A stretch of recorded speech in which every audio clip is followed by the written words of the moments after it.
પ્રધાનમંત્રી નરેન્દ્ર મોદી સંબોધન કરી રહ્યા છે, सीधा જઈએ। मुख्यमंत्री श्री भूपेंद्र भाई पटेल, गुजरात सरकार के मंत्रीगण, उपस्थित सांसद और विधायकगण, सूरत के मेयर और जिला परिषद के अध्यक्ष, सभी सरपंचगण, कृषि क्षेत्र के सभी विशेषज्ञ साथी और भारतीय जनता पार्टी गुजरात प्रदेश के अध्यक्ष श्रीमान CR पाटिल और सारे मेरे प्यारे किसान भाइयों और बहनों, कुछ महीने पहले ही गुजरात में नेचुरल फार्मिंग के विषय पर नेशनल कॉन्क्लेव का आयोजन हुआ था। इस आयोजन में पूरे देश के किसान जुड़े थे। प्राकृतिक खेती को लेकर देश में कितना बड़ा अभियान चल रहा है, इसकी झलक उसमें दिखी थी। आज एक बार फिर सूरत में ये महत्वपूर्ण कार्यक्रम इस बात का प्रतीक है कि गुजरात किस तरह से देश के अमृत संकल्पों को गति दे रहा है। हर ग्राम पंचायत में 75 किसानों को प्राकृतिक खेती से जोड़ने के मिशन में सूरत की सफलता पूरे देश के लिए एक उदाहरण बनने जा रही है। और इसके लिए અને સુરતના લોકોને વિશેષ અભિનંદન, આના માટે સુરતના ખેડૂતોને અભિનંદન, સરકારના સૌ સાથીઓને અભિનંદન। मैं प्राकृतिक कृषि सम्मेलन के इस अवसर पर इस अभियान से जुड़े हर एक व्यक्ति को, अपने सभी किसान साथियों को अनेक अनेक शुभकामनाएं देता हूं। जिन किसान साथियों को, सरपंच साथियों को आज सम्मानित किया, मैं उन्हें भी हार्दिक बधाई देता हूं। અને ખાસ કરીને ખેડૂતોની સાથે સાથે આ સરપંચોની ભૂમિકા પણ બહુ જ વખાણવા જેવી છે। એમણે આ બીડું ઉઠાવ્યું છે અને એટલા માટે આ બધા સરપંચ ભાઈ બહેનો પણ એટલા જ અભિનંદનના અધિકારી છે। ખેડૂતો તો છે જ, साथियों, आजादी के 75 साल के निमित्त देश ने ऐसे अनेक लक्ष्यों पर काम करना शुरू किया है जो आने वाले समय में बड़े बदलावों का आधार बनेंगे। अमृत काल में देश की गति प्रगति का आधार सबका प्रयास की वो भावना है जो हमारी इस विकास यात्रा का नेतृत्व कर रही है। विशेष रूप से गांव, गरीब और किसान के लिए जो भी काम हो रहे हैं, उनका नेतृत्व भी देशवासियों और ग्राम पंचायतों को दिया गया है।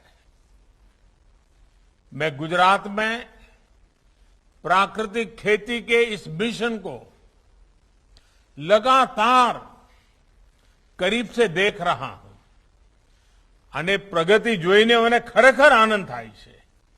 અને ખાસ કરીને ખેડૂત ભાઈઓ બહેનોએ આ વાતને પોતાના મનમાં ઉતારી છે, દિલથી લીધી છે। એનાથી કોઈ બીજો રૂડો અવસર જ ના હોઈ શકે। सूरत में हर गांव पंचायत में 75 किसानों का चयन करने के लिए ग्राम समिति, तालुका समिति और जिला समिति बनाई गई। गांव स्तर पर टीमें बनाई गई, टीम लीडर बनाए गए, तालुका पर नोडल ऑफिसर्स की जिम्मेदारी दी गई। मुझे बताया गया है कि इस दौरान लगातार ट्रेनिंग प्रोग्राम्स और वर्कशॉप का आयोजन भी किया गया। और आज इतने कम समय में 550 से ज्यादा पंचायतों से 40,000 से ज्यादा किसान प्राकृतिक खेती से जुड़ चुके हैं। यानी एक छोटे से इलाके में इतना बड़ा काम, ये बहुत अच्छी शुरुआत है। ये उत्साह जगाने वाली शुरुआत है और इससे हर किसान के दिल में एक भरोसा जगता है। आने वाले समय में आप सभी के प्रयत्नों, आप सभी के अनुभवों से पूरे देश के किसान बहुत कुछ जानेंगे, समझेंगे, सीखेंगे। सूरत से निकला नेचुरल फार्मिंग का मॉडल पूरे हिंदुस्तान का मॉडल भी बन सकता है।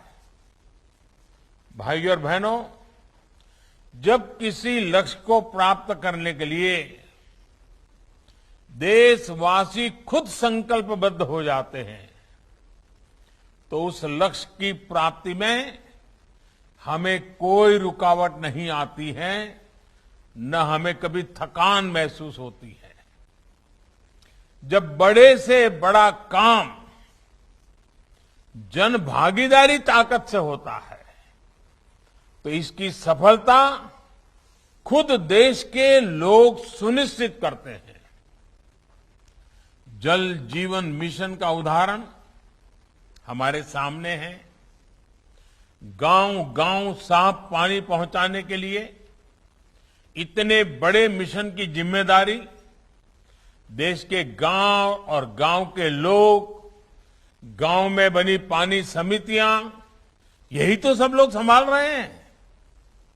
स्वच्छ भारत जैसा इतना बड़ा अभियान जिसकी तारीफ आज सभी वैश्विक संस्थाएं भी कर रही हैं, उसकी सफलता का भी बड़ा श्रेय हमारे गांवों को है।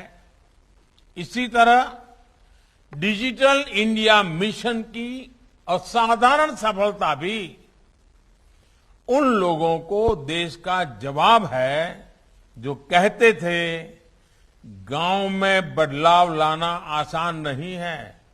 ये मन बना लिया था लोगों ने, भाई गांव में तो ऐसे ही जीना है, ऐसे ही गुजारा करना है, गामड़ा में कहीं बदल था नहीं, आऊ मानीन बैठा था। हमारे गांवों ने दिखा दिया है कि गांव न केवल बदलाव ला सकते हैं बल्कि बदलाव का नेतृत्व भी कर सकते हैं। प्राकृतिक खेती को लेकर देश का ये जन आंदोलन भी आने वाले वर्षों में व्यापक रूप से सफल होगा। जो किसान इस बदलाव से जितने जल्दी जुड़ेंगे वो सफलता उतने ही ऊंचे शिखर पर पहुंचेंगे। साथियों, हमारा जीवन, हमारा स्वास्थ्य, हमारा समाज, सबके आधार में हमारी कृषि व्यवस्था ही है। આપણે ત્યાં કહે ને અન્ન એવો ઓળકાર। भारत तो स्वभाव और संस्कृति से कृषि आधारित देश ही रहा है। इसलिए जैसे जैसे हमारा किसान आगे बढ़ेगा, जैसे जैसे हमारी कृषि उन्नत और समृद्ध होगी, वैसे वैसे हमारा देश आगे बढ़ेगा। इस कार्यक्रम के माध्यम से मैं देश के किसानों को फिर एक बात याद दिलाना चाहता हूं।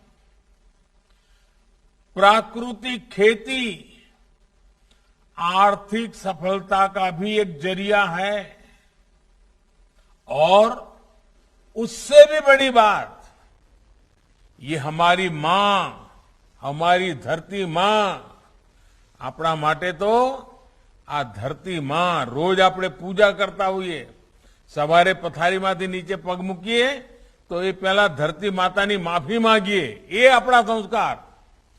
આ धरती मानी सेवा और धरती मां की सेवा का भी ये एक बहुत बड़ा माध्यम है। आज जब प्राकृतिक खेती करते हैं तो खेती के लिए जरूरी संसाधन आप खेती और उससे जुड़े हुए उत्पादों से जुटाते हैं। गाय और पशुधन के जरिए आप जीवामृत और घन जीवामृत तैयार करते हैं। इससे खेती पर खर्च होने वाली लागत में कमी आती है, खर्चों घटी जाए। साथ ही पशुधन से आय के अतिरिक्त स्रोत भी खुलते हैं।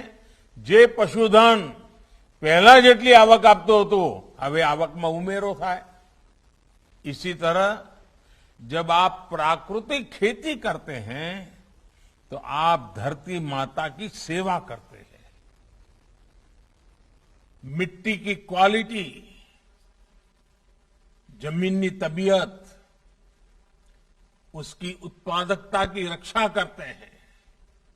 जब आप प्राकृतिक खेती करते हैं तो आप प्रकृति और पर्यावरण की सेवा भी करते हैं। जब आप प्राकृतिक खेती से जुड़ते हैं तो आपको सहज रूप से गौ माता की सेवा का सौभाग्य भी मिल जाता है। जीव सेवा का आशीर्वाद भी मिलता है। अब मुझे बताया गया कि सूरत में 40-45 गौशालाओं के साथ अनुबंध करके उन्हें गौ जीवामृत उत्पादन का जिम्मा सौंपा जाएगा। आप सोचिए, इससे कितनी गौ माताओं की सेवा होगी।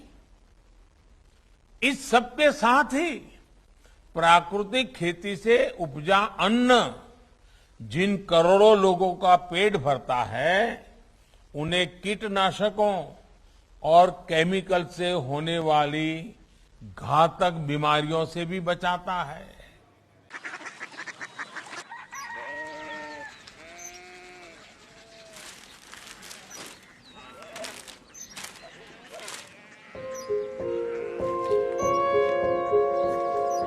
बाबा बाबा कोरिया सिटी जानी ना।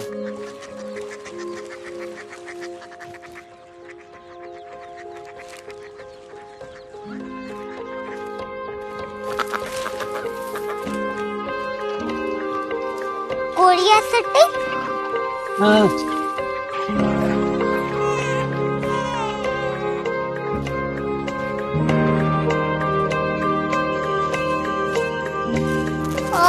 कोरिया सिटी कहाँ पे है? शहर अंग्रेजी लगे हैं।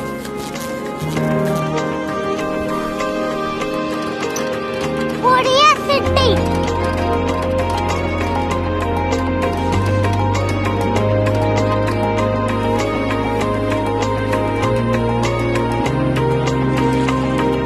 वो बहुत दूर है।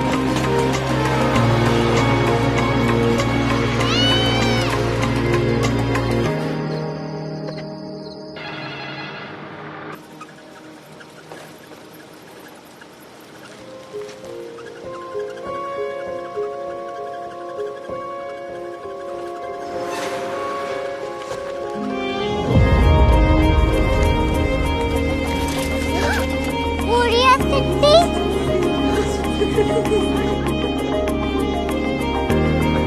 दुनिया का फल है। कुछ लोग बड़े होते हैं। कोरिया सिटी कहाँ है? प्रोफेसर साहब को पता होगा। हो, ये छोटा वाला ग्लोब लगता है और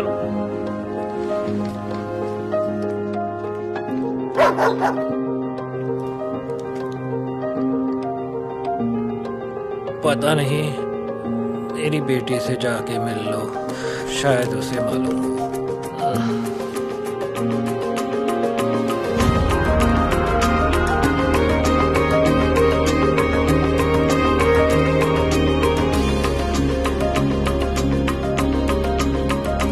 हाय। बाबा ने भेजा है। Come here. Korea city. Korea city नहीं, क्यूरियोसिटी। वो क्या? That's what brought you here? जो तुम्हें यहाँ तक ले आया। क्यूरियोसिटी।